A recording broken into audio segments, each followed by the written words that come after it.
ఈరోజు జూరాల ఈ విధంగా ఇవన్నీ కూడా ఇప్పటికీ సేవలు అందిస్తున్నాయి అధ్యక్ష.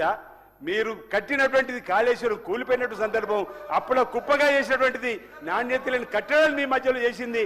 ఈరోజు మీరు మాట్లాడితే మీరు ఒకటంటే మీరు రెండు సమానం చెప్పడానికి ఇక్కడ సిద్ధంగా ఉన్న అధ్యక్ష మాట ఈ సందర్భంగా చెప్తూ, ఈరోజు గతంలో ధరణి పేరిట రైతులకు జరిగినటువంటి అన్యాయాన్ని దృష్టిలో పెట్టుకొని మేము అధికారంలోకి వస్తే ధరణిని రద్దు చేస్తామని చెప్పిన అధ్యక్ష. ఈరోజు అనేక మంది ధరణి వల్ల ఆత్మహత్య చేసుకున్నారు. అధికారులలో కూడా ఆత్మహత్యలు జరిగినటువంటి సందర్భంలో, హత్యలు జరిగినటువంటి సందర్భంలో మీ వచ్చిన తర్వాత ఈరోజు భూ సమస్యల పరిష్కారానికి ప్రత్యేకంగా భూదారి వ్యవస్థను తీసుకొని వచ్చినాం. 5,010 మంది గ్రామ పాలనాధికారులను, 5,520 మంది లైసెన్స్ 9 మందిని 8,900 మందిని సిబ్బందిని నియమించి ఈ సంవత్సరం 3,76,000 మందికి కొత్తగా పట్టాదారు పాస్ పుస్తకాలు ఈ ప్రభుత్వం జారీ చేసింది అధ్యక్ష. ఇది రైతుల పక్షపాతి ప్రభుత్వం చెప్పడానికి కోసం నేను చెప్పే ప్రయత్నం చేస్తున్నా. సాగునీటి రంగానికి అధ్యక్ష ప్రత్యేకమైనటువంటి మా ప్రభుత్వం అత్యంత ప్రాధాన్యత ఇస్తుంది. గతంలో నేను ఇంతకుముందు చెప్పినట్టు కాళేశ్వరం కూలేశ్వరం అయినా, పాలమూరు రంగారెడ్డి పూర్తి చేయకుండా వాళ్ళు అన్యాయం చేసిన అనేక సాగునీటి ప్రాజెక్టులు వాళ్ళు పట్టించుకోకుండా ఈ రోజు మేము వచ్చిన తర్వాత వాళ్ళ ఎస్ఎల్బీస్ను కూడా పెండింగ్ పెట్టినట్టు సందర్భం అధ్యక్ష. కానీ ఈరోజు ఈ పెండింగ్ ప్రాజెక్టుల కోసం ఈ ప్రభుత్వం నడుబిగించింది. ఎస్ఎల్బీసీ పనులు వేగంగా జరుగుతున్నాయి. దేవాదుల పైన ఇటీవల మా ముఖ్యమంత్రి నీటిపారుదల శాఖ మంత్రి సమీక్ష నిర్వహించి కావాల్సినటువంటి నిధులు కూడా కేటాయించినటువంటి సందర్భాన్ని మీ అందరూ కూడా ఈ సందర్భంగా గుర్తు చేస్తా అధ్యక్ష. కనీసం అధ్యక్ష వారు అంటుంటే మేము మాట్లాడుతుంటే వాళ్ళకు ఉలికి పడుతున్నారు, లేదంటే వాళ్ళు బాధపడుతున్న సందర్భం. కానీ వాస్తవం అధ్యక్ష కొన్ని చెప్పవలసిన అవసరం ఉన్నాయి, కొన్ని కఠోర నిజాలు కూడా మాట్లాడుకోవాల్సిన అవసరం ఉన్నాయి. ఆ 10 ఏళ్లలో 10 రేషన్ కార్డు ఇవ్వలేరు అధ్యక్ష. ఆ 10 ఏళ్లలో 10 రేషన్ కార్డులు ఇవ్వలేరు. ఈరోజు ఈ ప్రభుత్వం ఇంధనం రాజ్యం వచ్చిన తర్వాత రేషన్ కార్డులు మేమందరం కూడా ప్రతి పేదవారికి రేషన్ కార్డు ఉండాలని చెప్పని పోయిన ఉగాది నాడు ప్రారంభం చేస్తే కొత్తగా అధ్యక్ష రాష్ట్ర వ్యాప్తంగా 15,12,000 మందికి కొత్త రేషన్ కార్డు జారీ చేసిన అధ్యక్ష. 19,44,000 మందిని రేషన్ కార్డులో వారిని పేరెక్కించిన అధ్యక్ష. ఇది ఈ ప్రభుత్వం యొక్క పనితీరు అధ్యక్ష. 3,38,00,000 కుటుంబాలకు సంబంధించి ఈరోజు 1,05,00,000 తెల్ల రేషన్ కార్డులు ఈరోజు ఈ రాష్ట్రంలో జరుగుతున్నటువంటి ఈ పనితీరుకు నిదర్శనం చెప్పే ప్రయత్నం చేస్తూ ఈ తెల్ల రేషన్ కార్డు లబ్ధిదారులందరూ కూడా ఈరోజు 6 కిలోల చొప్పున ప్రతి లబ్ధిదారుకి సన్న బియ్యం పంపిణీ చేసేటువంటి కార్యక్రమం 3,38,00,000 మందికి ఆహార భద్రత కల్పిస్తున్నాం.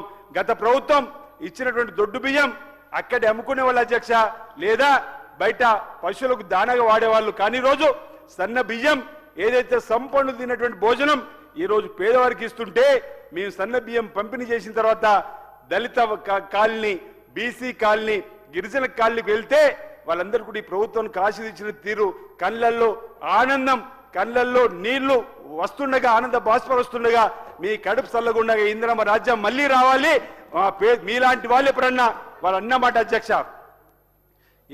ఏ రోజన్నా మా ఇంటికి మీలాంటి వాళ్ళు వచ్చినా, మా చుట్టాలు వచ్చినా పిసిపి పట్టుకొని దుకాణానికి వెళ్ళి 1 కిలో సన్న బియ్యం తీసుకొచ్చి వాళ్ళకి పెట్టేవాళ్ళం, మేము దొడ్డు బియ్యం తినేవాళ్ళం. కానీ ఈరోజు ఈ ప్రభుత్వం మాకు ఇస్తున్నటువంటి సన్న బియ్యం వల్ల మీకు అదే భోజనం పెడుతున్నాం, మీకు కూడా సన్న బియ్యం తింటున్నాం చెప్పండి ఆనందంగా ఆనంద బాష్పాలు రాలుస్తూ ఈ ప్రభుత్వానికి దీవెనలు ఇస్తున్నటువంటి కార్యక్రమాన్ని కూడా గుర్తు చేస్తూ అధ్యక్ష మీ ద్వారా ఉప ముఖ్యమంత్రి గారు ఉన్నారు, మన శాసనసభ వ్యవహారాల శాఖ మంత్రి శ్రీధర్ బాబు గారికి గౌరవ ముఖ్యమంత్రి గారు కొన్ని విజ్ఞప్తి చేస్తున్నా.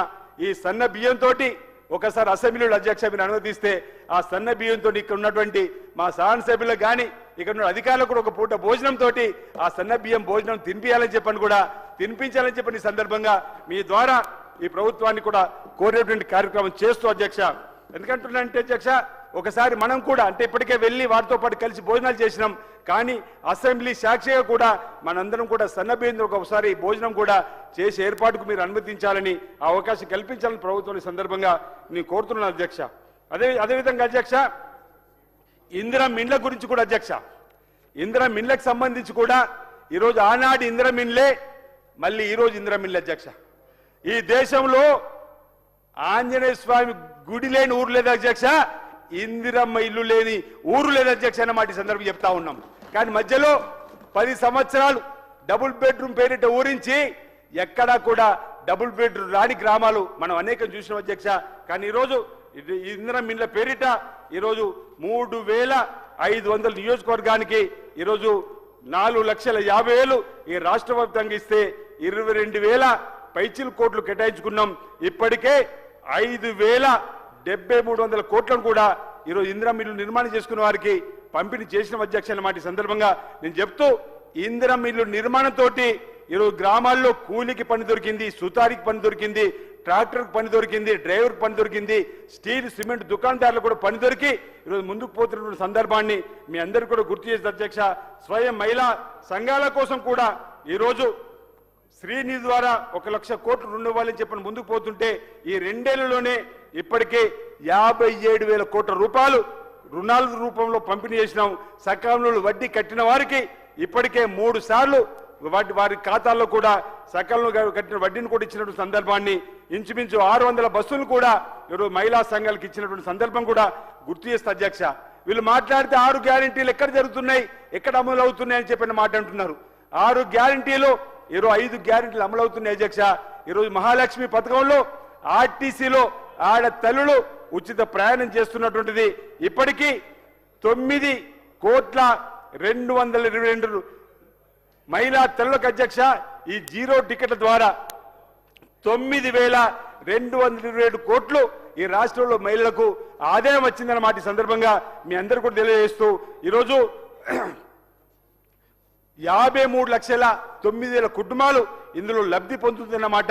ఈ సందర్భంగా మీకు మనవి చేస్తూ అధ్యక్ష, విద్యా సంవత్సరం ఈ విద్యా సంవత్సరం నుంచే విద్యా విధానాలు కూడా నూతన మార్పులు తీసుకొచ్చి ఇప్పుడే మా అన్నగారు కూడా చెప్పడం జరిగింది. పబ్లిక్ స్కూల్స్ కూడా ఈ నుంచి ఏర్పాటు చేసి వారికి బ్రేక్ఫాస్ట్ మధ్యాహ్న భోజనం కూడా ఇవ్వడానికి కోసం మేము ప్రయత్నం చేస్తున్నాం అధ్యక్ష. అంతేకాదు అంచేత ప్రతిష్టాత్మకంగా young India integrated residential school కూడా ప్రతి నియోజకవర్గానికి ఒకటి 200 కోట్ల రూపాయలతోటి ఇచ్చేటువంటి ఏర్పాటు చేస్తున్నాం.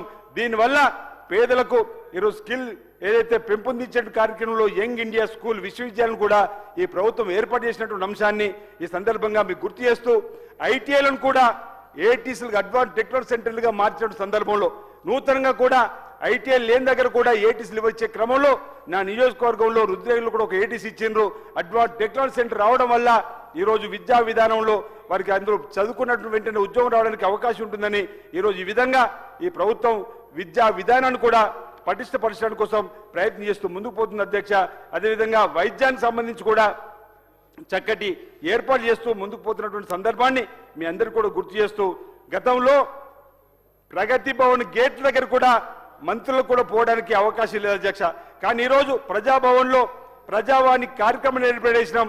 ఇప్పటి వరకు 64,697 అర్జీలు వస్తే అందులో 47,670 విజ్ఞప్తులు కూడా ఈరోజు పరీక్షించినటువంటి సందర్భాన్ని కూడా ఈ సందర్భంగా మీ అందరికీ కూడా చెప్పేటువంటి ప్రయత్నం చేస్తూ ఈరోజు ఈ ప్రభుత్వం వచ్చిన తర్వాత ఉద్యోగులకు అనేక కార్యక్రమాలు అమలు చేసే క్రమంలో ఈరోజు ఉద్యోగులు ఈ ప్రభుత్వానికి ఆప్తులుగా వాళ్ళ సంక్షేమాని కోసం ఈ గవర్నమెంట్ ఓ చక్కటి అడుగులు వేసి ముందుకు పోయే క్రమంలో ఈరోజు వారికి 70 ఏళ్లలో పెన్షన్లందరికీ కూడా ఆరోగ్య భద్రత సామాజిక భద్రత కల్పించడంలో ఈరోజు ఈ ప్రభుత్వం ముందుకు పోతుంది.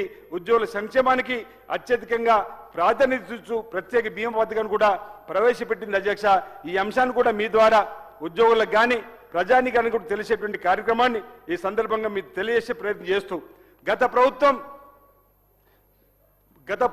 ధోరణులు మీ అందరికీ కూడా తెలుసు అధ్యక్ష. గద్దర్ లాంటి ఉద్యమకారిని ఆనాటి ప్రభుత్వం పట్టించుకోలేదు, అపాయింట్మెంట్ కూడా ఇవ్వలేదు. కానీ ఈరోజు గద్దర్ గారి పేరుతో సినిమా అవార్డ్స్ అత్యుత్తమ ప్రతిభను కల్పించిన వారికి కూడా 2020 నుంచి ఈరోజు ఫిల్మ్ అవార్డు కూడా ఇస్తా ఉన్నామన్న మాట ఈ సందర్భంగా చెప్తూ మిస్ వరల్డ్ 25 నుంచి కూడా 72 ఎడిషన్ హైదరాబాద్ లో విజయవంతంగా నిర్వహించిన సందర్భం కూడా మీ అందరికీ కూడా గుర్తు చేస్తూ ఈరోజు గల్ఫ్ కార్మికుల సంక్షేమం కోసం కూడా అధ్యక్ష గల్ఫ్ కార్మికుల సంక్షేమం కోసం గత ప్రభుత్వం పట్టించుకున్నట్టు సందర్భం లేనిది. ఈరోజు శంషాబాద్ ఎయిర్పోర్ట్ లెక్కల ప్రకారం ఆ 10 సంవత్సరాల్లో 2,300 గల్ఫ్ కార్మికుల పార్థివ దేహాలు శవపేటిక రూపంలో వచ్చినా ఏ ఒక్క కుటుంబానికి కూడా అనా పైసా అందని రోజులు ఆ రోజులైతే ఈ ప్రభుత్వం వచ్చిన అధ్యక్ష గల్ఫ్ కార్మికుల కోసం ఒక పాలసీని తీసుకుని వచ్చిన క్రమంలో గల్ఫ్ కార్మికుల కోసం ఓ సలహా మండలిని వేసి గల్ఫ్లో ఎవరైనా ఆ దేవుని ప్రార్థించాలి అధ్యక్ష, ఎవరికి ఏం కాకూడదు, వెళ్ళిన వారు తిరిగి యోగక్షేమాలతో ఇంటికి రావాలని, ఇండియాకి రావాలని తల్లిదండ్రులు భార్య పిల్లల దగ్గర కోరుకోవాలి. కానీ ఎవరికైనా అక్కడైనా ఆపద వచ్చి చనిపోతే వారి కుటుంబాన్ని ఆదుకోవడానికి 5 లక్షలు ఇప్పుడు ఇచ్చేటువంటి ఎక్స్గ్రేషన్ స్కీమ్ను ఈ ప్రభుత్వం వచ్చిన తర్వాత ప్రారంభం చేసినటువంటి కార్యక్రమం అధ్యక్ష. అంతేకాదు ప్రజాభవన్లో ప్రత్యేకమైనటువంటి కార్యాలయాన్ని కూడా ఏర్పడేసి గల్ఫ్లో ఉన్నటువంటి వారికి ఏమైనా ఇబ్బందులు అయితే వారందరినీ కూడా వారి క్షేమాని కోసం ఈ ప్రభుత్వం తగు చర్యలు తీసుకోవడం కోసం కూడా ఈరోజు ఎల్పి డెస్క్ కూడా ఏర్పడేసినటువంటి సందర్భాన్ని కూడా గుర్తు చేస్తూ ఆఖరి 2 అంశాలు అధ్యక్ష. సమ్మక్క సారలమ్మ జాతర గత ప్రభుత్వానికి ఈ ప్రభుత్వం తేడాను చూడండి అధ్యక్ష. సీతక్క గారి సభలో ఉన్నారు. గౌరవ ముఖ్యమంత్రి రేవంత్ రెడ్డి గారు ప్రత్యేకమైన చొరవ తీసుకొని సమ్మక్క సారలమ్మ గద్దెల పునర్నిర్మాణం కోసం సుమారు 150 కోట్లు వెచ్చించి మంత్రివర్గ సమావేశం కూడా మేడారంలో నిర్వహించి ఈ మా చిత్తశుద్ధి నిరూపిస్తూ మేడారం జాతరను అంగరంగ వైభవంగా నడిపించినటువంటి తీరు అటు తెలంగాణ, ఆంధ్రప్రదేశ్, మహారాష్ట్ర, ఛత్తీస్గఢ్ నుంచి కూడా దాదాపు 2 కోట్ల మంది ఈ జాతరకు తరలివచ్చి వనదేవతల ఆశీర్వాదం పొందిన అధ్యక్ష. అదేవిధంగా వేములవాడలో శ్రీ రాజరాజస్వామి ఆలయాన్ని కూడా అభివృద్ధి కోసం ఈ ప్రభుత్వం నడుబిగించింది. ముఖ్యమంత్రి గారు ప్రత్యేక చొరవ, దేవాదాయ శాఖ మార్చులు ఉప ముఖ్యమంత్రి గారు, మా జిల్లాకు సంబంధించిన మంత్రులందరూ కూడా దక్షిణ కాశీగా పేరుగాంచినటువంటి రాజన్న ఆలయానికి ఇప్పటికే 150 కోట్లు వెచ్చించారు. అక్కడ అభివృద్ధి కూడా శరవేగంగా జరుగుతుంది. భద్రాచలం శ్రీరాముడి దేవాలయం కూడా నిధులు కేటాయిస్తున్న అధ్యక్ష. ప్రధానంగా బాసరం నుండి భద్రాచలం వరకు గోదావరి నదిలో ఉన్నటువంటి దేవాలయాల నిర్మాణానికి అభివృద్ధి కోసం కూడా ఒక ప్రణాళికను గౌరవ ముఖ్యమంత్రి రేవంత్ రెడ్డి గారి నాయకత్వంలో కొండగట్టు కానీ ఇతర దేవాలయాల కోసం కూడా ప్రత్యేకమైన చర్యలు తీసుకున్నటువంటి సందర్భాన్ని ఈ సందర్భంగా మీ దృష్టికి తీసుకుని వస్తూ అనేక అభివృద్ధి కార్యక్రమాలతో మా ప్రభుత్వం